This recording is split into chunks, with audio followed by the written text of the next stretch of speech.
is Debbie with Birds Out Loud. I'm going to go over a couple of grooming tips today in case any of you want to try to do this yourself, or at least I'm going to have you understand why we do these things.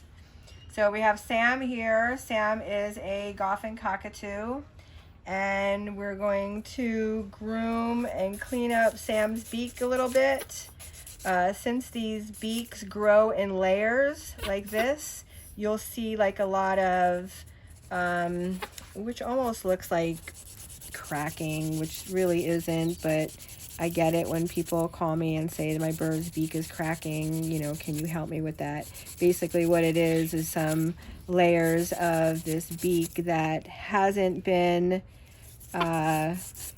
rubbed off or scraped off or filed off by him, and it does give it a weird, strange look. So a lot of times we're just going to kind of come in and clean this up so it looks a little better.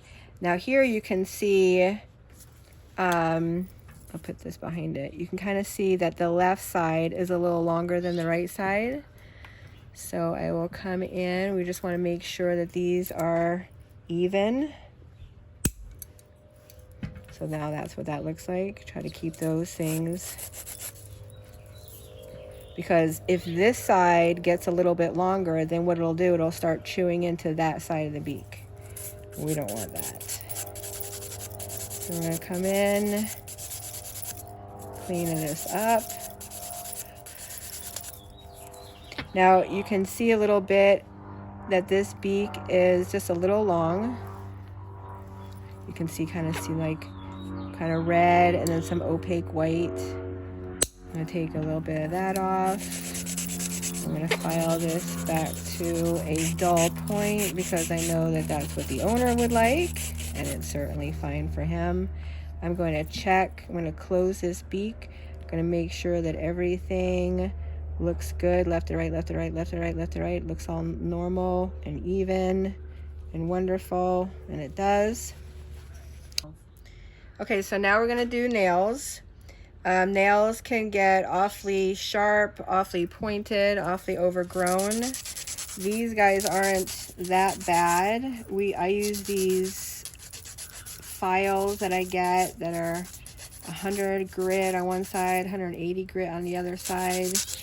It could tear up some material, so a lot of times I just need to come in here, take off some of these tips.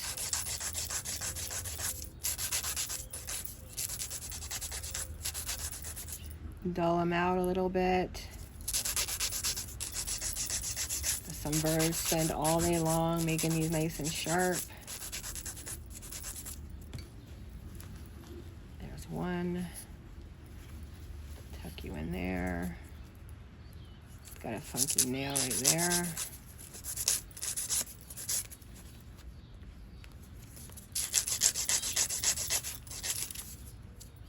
Hi, other foot. Now, I know a lot of times this looks easy as we're holding them, and you're just watching somebody who's been doing it for a long time. But I'll show you. I have his neck, okay? My hands are completely around his neck. I'm not going to choke him. Their necks are pretty consistent, like next to nothing. But what I want to hold is like the sides of his face. Now, when I'm doing his beak, I'm holding that. I'm also holding the top of his head, my thumbs down here. As long as you have the biting part, everything else you can work on. So I have really good control over that. When we get down here to doing like the nails or something, I'm going to make a big, thick kind of cuff around his neck here. I'm going to hold him here and here. So I'm pressing up against my body, like using part of my, like if part of my hand was there, I'm using part of my body, and then the other part here, and I'm holding it. So now that, even though we're in some dangerous territory, I've got a hold of that head, and then I'm able to do anything that I need to do with these feet. but having the part that bites is always the most important, part. Now, for you guys that don't believe in wing clipping, turn away. I'm not even going to get into that controversy, even though I am a controversial person who likes to debate. But for people who, for whatever reason, and I agree with wing clipping in certain cases, need to have their bird's wings clipped. Again, I have my hands are around his neck. I'm going to hold his wing. I can see here that this is one that has popped out. I'm just changing the shape of this wing so that he is not able to fly basically away in a tree, over at the neighbor's house, into another town.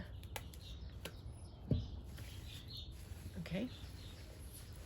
And that is how you groom Sam. If you like this video, even if you didn't, please push the subscribe button below.